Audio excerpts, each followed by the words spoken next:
Hello, ನಮಸ್ಕಾರ ಎಲ್ರಿಗೂ. ಇವತ್ತಿನ ವಿಡಿಯೋದಲ್ಲಿ ಎಲ್ರಿಗೂ ಇಷ್ಟ ಆಗುವಂಥ ಒಳ್ಳೆ ಈವ್ನಿಂಗ್ ಸ್ನ್ಯಾಕನ್ನು ಪ್ರಿಪೇರ್ ಮಾಡ್ತಿದ್ದೀನಿ. ಯಾವುದಪ್ಪ ಆ ಸ್ನ್ಯಾಕ್ ಅಂದರೆ ವೈಟ್ ಸಾಸ್ ಪಾಸ್ತಾ. ತುಂಬಾ ಟೇಸ್ಟಿಯಾಗಿರುತ್ತೆ.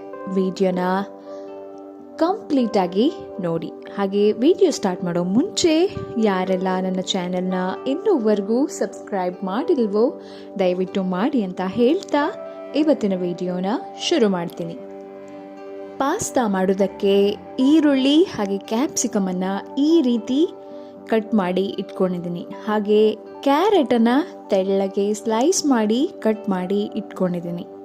ಮೊದಲು ಪಾಸ್ತಾನ ಬೇಯಿಸ್ಕೊಳ್ಬೇಕಾಗತ್ತೆ. ಸೊ ನಾನು ಒಂದು ಪಾತ್ರೆಗೆ ನೀರನ್ನು ಹಾಕಿ ನಂತರ ಪಾಸ್ತಾನ ಸೇರಿಸ್ಕೊಳ್ತಾ ಇದ್ದೀನಿ.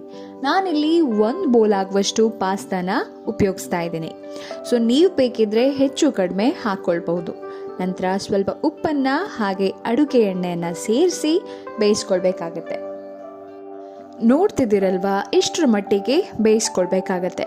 ತುಂಬ ಬೇಯಿಸಿದ್ರೂ ಕೂಡ ಚೆನ್ನಾಗಾಗೋದಿಲ್ಲ. ಮೆತ್ತಗಾದರೆ ತುಂಬ ಒಂಥರ ಅಂಟ್ಕೊಂಡಾಗ ಆಗಿಬಿಡುತ್ತೆ. ಹಾಗಾಗಿ ನೋಡಿಕೊಂಡು ಈ ರೀತಿಯಾಗಿ ಬೇಯಿಸ್ಕೊಳ್ಬೇಕಾಗತ್ತೆ.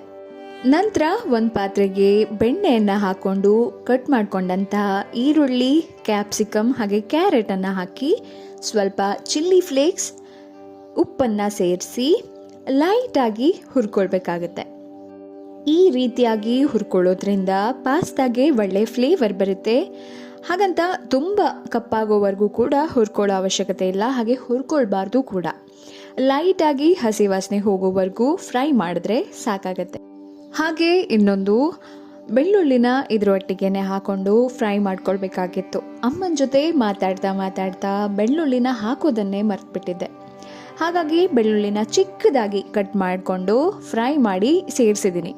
ಸೊ ನೀವು ಪಾಸ್ತಾ ಮಾಡುವಾಗ ಈರುಳ್ಳಿ ಕ್ಯಾಪ್ಸಿಕಮ್ ಹಾಕೋ ಮುಂಚೆನೇ ಬೆಳ್ಳುಳ್ಳಿನ ಹಾಕಿ ಫ್ರೈ ಮಾಡಿಕೊಂಡು ನಂತರ ಉಳಿದ ತರಕಾರಿಯನ್ನು ಸೇರಿಸ್ಕೊಂಡು ಫ್ರೈ ಮಾಡ್ಕೊಳ್ಳಿ. ನಂತರ ಸಾಸನ್ನು ಪ್ರಿಪೇರ್ ಮಾಡ್ಕೊಳ್ಳುವಂಥ ಸಮಯ. ನಂತರ ಅದೇ ಬಾಣಲೆಗೆ ಬೆಣ್ಣೆಯನ್ನು ಸೇರಿಸಿ ನಾನಿಲ್ಲಿ 2.5 ಸ್ಪೂನ್ ಆಗುವಷ್ಟು ಬೆಣ್ಣೆಯನ್ನು ಹಾಕ್ಕೊಂಡಿದ್ದೀನಿ. ನಂತರ 2.5 ಸ್ಪೂನ್ ಆಗುವಷ್ಟು ಮೈದಾ ಹಿಟ್ಟನ್ನು ಹಾಕ್ಕೊಳ್ತಾ ಇದ್ದೀನಿ. ಸೊ ಮೈದಾ ಹಿಟ್ಟನ್ನು ಹಸಿ ವಾಸನೆ ಹೋಗೋವರೆಗೂ ಚೆನ್ನಾಗಿ ಫ್ರೈ ಮಾಡ್ಕೊಳ್ಬೇಕಾಗುತ್ತೆ. ಮೈದಾ ಹಿಟ್ಟಿನ ಹಸಿ ವಾಸನೆ ಎಲ್ಲ ಹೋದ್ಮೇಲೆ ಈ ಹದಕ್ಕೆ ಬಂದ ಮೇಲೆ 1 ಬೌಲ್ ಆಗುವಷ್ಟು ಹಾಲನ್ನು ಸೇರಿಸ್ಕೊಳ್ಬೇಕಾಗತ್ತೆ. ಹಾಲನ್ನು ಕಾಯಿಸಿ ಆರಿಸಿದ ಹಾಲನ್ನು ಮಾತ್ರ ಹಾಕೊಳ್ಳಿ. ಹಸಿ ಹಾಲನ್ನು ಹಾಕೊಳ್ಳೋಕ್ಕೆ ಹೋಗಬೇಡಿ. ನಂತರ ಕನ್ಸಿಸ್ಟೆನ್ಸಿ ನೋಡಿಕೊಂಡು ಸಾಸ್ ದಪ್ಪ ಅಥವಾ ತೆಳ್ಳಗೆ ಬೇಕು ಅಂತ ಆದರೆ ನೋಡಿಕೊಂಡು ಹಾಲನ್ನು ಹಾಕ್ಕೊಳ್ಬಹುದು.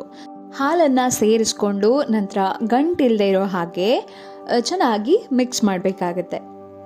ಸೊ ಸ್ವಲ್ಪ ಥಿಕ್ಕಾಯಿತು ಅಂತ ಅನಿಸ್ತು. ಹಾಗಾಗಿ ಇನ್ನೊಂದು ಸ್ವಲ್ಪ ಹಾಲನ್ನು ಸೇರಿಸ್ಕೊಂಡು ಮಿಕ್ಸ್ ಮಾಡಿ ನಂತರ ಚಿಲ್ಲಿ ಫ್ಲೇಕ್ಸ್ ಹಾಗೆ ಆರಿಗ್ಯಾನೋನ ಹಾಕಿ ರುಚಿಗೆ ತಕ್ಕಷ್ಟು ಹಾಕ್ಕೊಳ್ಬಹುದು. ಸೇರಿಸ್ಕೊಂಡು ಚೆನ್ನಾಗಿ ಮಿಕ್ಸ್ ಮಾಡಿ ಸ್ಟವ್ನ ಆಫ್ ಮಾಡಿದ್ರೆ ವೈಟ್ ಸಾಸ್ ರೆಡಿ ಆಗೋಗುತ್ತೆ. ನಂತರ ಫ್ರೈ ಮಾಡ್ಕೊಂಡಂತಹ ತರಕಾರಿ ಹಾಗೆ ಬೇಯಿಸಿಟ್ಕೊಂಡಂತಹ ಪಾಸ್ತಾನ ಹಾಕಿ ಚೆನ್ನಾಗಿ ಮಿಕ್ಸ್ ಮಾಡಿದ್ರೆ ವೈಟ್ ಸಾಸ್ ಪಾಸ್ತಾ ರೆಡಿ ಆಗುತ್ತೆ. ನಿಮಗೆ ಬೇಕಿದ್ರೆ ಚೀಸನ್ನು ಕೂಡ ಬಿಸಿ ಇರುವಾಗ ಸೇರಿಸ್ಕೊಳ್ಬಹುದು. ನಾನು ಚೀಸ್ನ ಬಳಸದೆ ಪಾಸ್ತಾನ ಪ್ರಿಪೇರ್ ಮಾಡಿದ್ದೀನಿ. ಇನ್ನೇನು ಬಿಸಿ ಇರುವಾಗಲೇ ಪ್ಲೇಟ್ಗೆ ಹಾಕೊಂಡು ಸರ್ವ್ ಮಾಡಿದ್ರೆ ಸೇಮ್ ಟು ಸೇಮ್ ರೆಸ್ಟೋರೆಂಟ್ನಲ್ಲಿ ಸಿಗುವಂಥ ಪಾಸ್ತಾ ಥರನೇ ಇರುತ್ತೆ. ನಾನು ಸ್ವಲ್ಪ ಥಿಕ್ಕಾಗೆ ಮಾಡ್ಕೊಂಡಿದ್ದೀನಿ.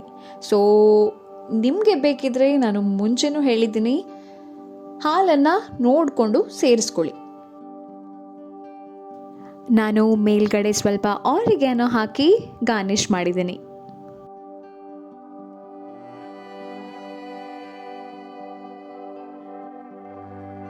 ಸೊ ನೀವು ಕೂಡ ಈ ರೀತಿಯ ಪಾಸ್ತಾನ ನಿಮ್ಮ ಮನೆಯವರಿಗೆ ಮಾಡಿಕೊಡಿ. ಹಾಗೆ ಅವರ ಮುಖದಲ್ಲಿ ಕಾಣೋ ಖುಷಿಯನ್ನು ನೋಡಿ ನನಗೆ ಈ ರೆಸಿಪಿಯನ್ನು ಟ್ರೈ ಮಾಡಿದ ನಂತರ ಕಾಮೆಂಟ್ನಲ್ಲಿ ಥ್ಯಾಂಕ್ ಯು ಅಂತ ಹೇಳೋದನ್ನು ಮಾತ್ರ ಮರೆಯೋಕ್ಕೆ ಹೋಗಬೇಡಿ.